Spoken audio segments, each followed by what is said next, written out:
Hey guys, in part 5 we'll be looking at how my independent life started, and actually the summary of it was how important it is to stay focused on your path and ideas that you wish to develop and explore, so that you don't fall into the traps that I did and experience the closing off that I did.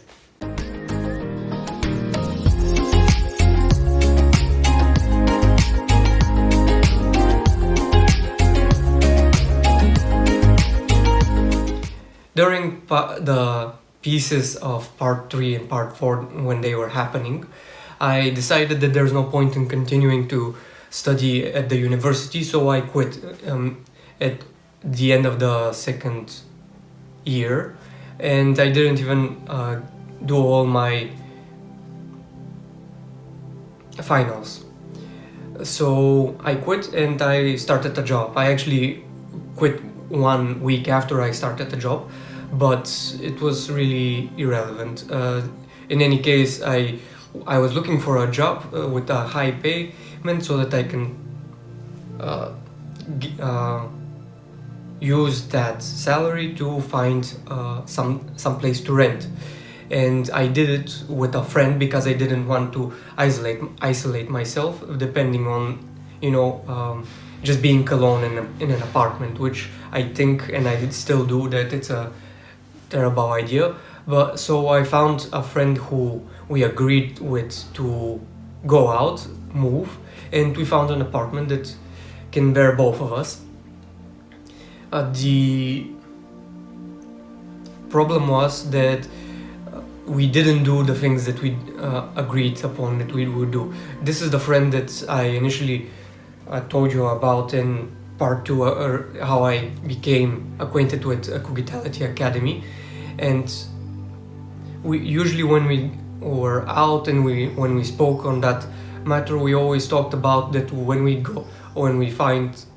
rent a place, we're going to develop some project, find a way to create devices that are being taught in the academy and similar things, so that we can explore the ideas and see how possible they are and see how they can be achieved. But we did nothing. To be fair, I did want to do them, but it looked like it was for my friend, it was just a mask, so we didn't do anything. We mostly just went to work, ate at home, and sat on our computers. That was it. And we occasionally had friends over who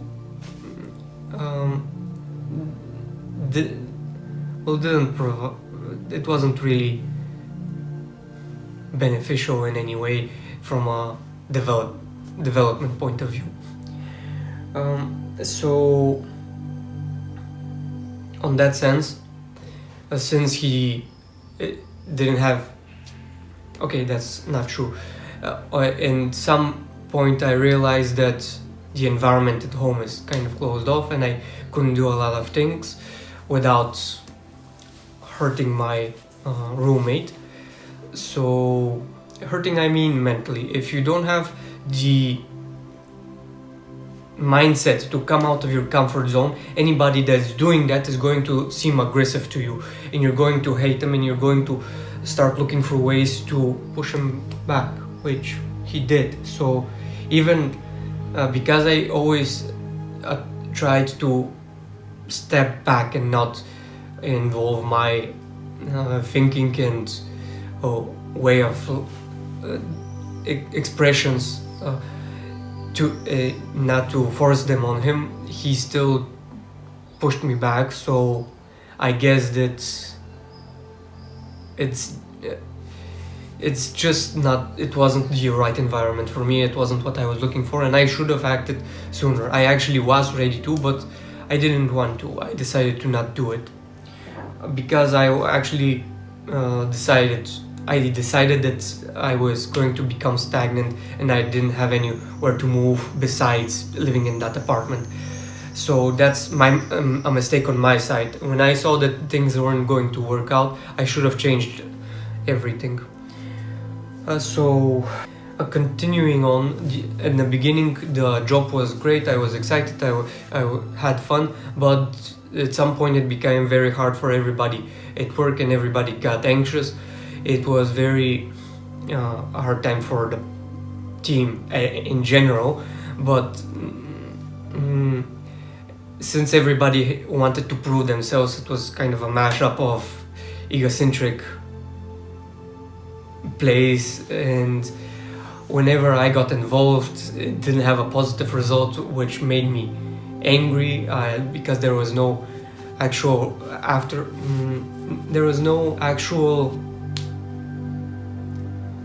beneficial after effect that I could see, which brought me to closing myself off.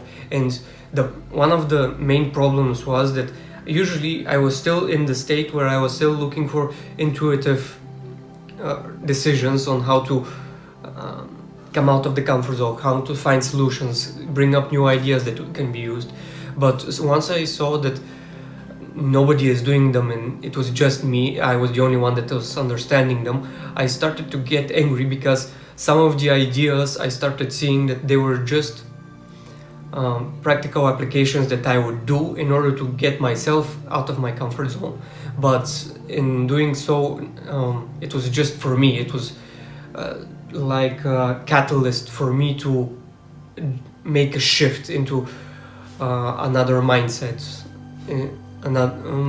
expand my comfort zone. So that made me angry because I initially didn't start that to do everything by myself, and I wanted to continue to continue developing with my environment, not just myself, because what happens if you just do it by yourself is you get isolated, and that's actually what happened. I started by when I got angry, I started isolating myself more, so generally I didn't do anything, which is bad. I started focusing myself on just one type of work, which in that time was translating the books of Cogitatality from Bulgarian to English, and that didn't work out well because I didn't have any variations of the experience. I just sat on the computer and translated. I haven't found a way to just not think deeply in how I should translate the words. It was more like I just knew the words and I just put them there. There was nothing really that helped further in my or anyone else's development, which had a negative result afterwards as well. And once I just want to come back a little to tell you this, once I started realizing that nobody is accepting the ideas that I was putting out intuitively, I started ignoring the intuitive side of the information, and which is a block. You should know that that's a block. The intuitive information and aspect of our life is what brings us more joy, compassion, and shows us more of what can be done and what we can do in order to expand ourselves, our experience, our consciousness, everything. And if we don't do that, we're limited to our experiences, which they're limited in by themselves, whereas the intuitive part is just a probability of many options, and when you try all those options, at least in you're just excited at some point to do them, because it's just a new experience and you just get hooked on the new things that you learned and new experiences that you have, the opportunities that you find in stagnant situations, events. It's just very exciting and inspirational. In conclusion, I just closed myself off and I stopped developing. But I knew that I still had to look for ways, but actually I entered a mindset where I continued to look for development, but I didn't believe it would have any result. Now it's kind of a closed circle. I don't remember what the Ouroboros, if you know what it is, that's a snake eating its own tail, which isn't healthy. You know the game where you play the snake, and if you pass through yourself, you kill yourself. That's it. So I entered that type of circle, and everything was going downwards from there on, because I couldn't find. I trapped myself in a mindset that I had. Oh, right. Okay, this is something important. I trapped myself in the mindset that I have to change the environment, and work with the environment and find ways to adapt to it, because I had noticed that in a lot of cases I'm just skipping from one environment, one social circle to another, without and leaving the old one behind. And I thought that was me not just not being prepared to work with that type of environment. But actually, now going back, it seems that you should always be open to the idea of jumping to another social circle, instead of just staying in one that seems toxic to you, or is bad for you, or offers no positive, no development for you whatsoever, in the manner and in the focus that you're looking for. So have that in mind, right? I'm telling you this so that you can skip out on the problems and find the solution much faster than it took me, because that was in the beginning. I was still excited. So let's say 5 months. I start the negative sides of that experience were around 5 months, which isn't a lot when you think about it, but as a result, that made me close myself off for maybe close to a year, because I just wanted to explore some ideas that I wanted to make sure if they were good or bad. Initially, conclusion wise, bad. Not initially, just as a conclusion, they proved to be bad. But it was still a hard experience, right? When you're struggling with something, you don't seem to be flying through the experiences, you're having a hard time accepting them. That's why it seems a little longer than it used to be, than it usually is. And to summarize, I lost my focus. The logical thing that I should have done once I moved out of my mother was to find a girlfriend, which I didn't. I failed, and when I lost focus, I gave up on that idea. Whereas later on, I had, like now, I'm having to re-establish those ideas and start over, which isn't always fun, but it has to be done if you want results. That's generally what the story is about. In the end, I moved out. I changed my work, my job, and I'm very much happier. I'm way happier. It turns out that once you achieve when you're looking for something and you don't see it in the specific conditions that you're living in now, once you change them, as specific as you are on what you desire to experience and what you want your environment to be, the change will reflect that. And I'm really this is as literal as you can imagine it, even more literal than that, because you can always find more and more reasons that it is representative of what you're looking at and what you're looking for. You just need to make the step and find it. That's it. You really need to make the step, assume that it already is, and find it. In my case, if you're wondering what the old environment was, well, it was a representation of what I would like to experience, so that I can find it out, move forward. And there's actually another lesson that I learned from there, which was to not assume that somebody's life is better than yours, right? The grass is always greener on the other side. That was my lesson.